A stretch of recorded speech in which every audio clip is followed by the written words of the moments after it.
Au pied de la Commission européenne, la manifestation tourne à l'affrontement. Pour répondre aux jets de projectiles et aux feux des agriculteurs, les autorités utilisent des jets d'eau et des bombes lacrymogènes pour évacuer le quartier.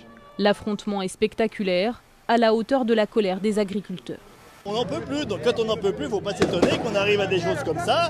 Et je crois que ça ne s'arrêtera pas s'il n'y a aucune mesure qui est prise pour que les agriculteurs sortent à tête de l'eau. On a construit des exploitations pendant 2 ou 3 générations. C'est pas pour y voir sacrifiés par des politiques qui ne tiennent pas la route du tout. On est assommé par les charges, par la conjoncture.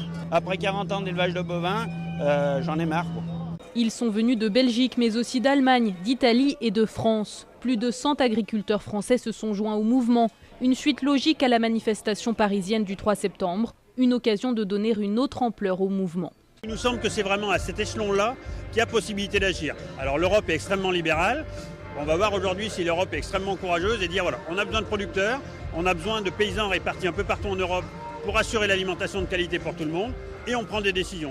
À quelques mètres de là, les 28 ministres européens de l'agriculture sont réunis pour trouver une solution à la crise du lait et de la viande. En milieu d'après-midi, la Commission européenne a annoncé qu'elle débloquait 500 millions d'euros d'aide d'urgence. Les agriculteurs demandent eux des solutions pérennes, comme la revalorisation des prix de la viande ou la restauration des quotas laitiers.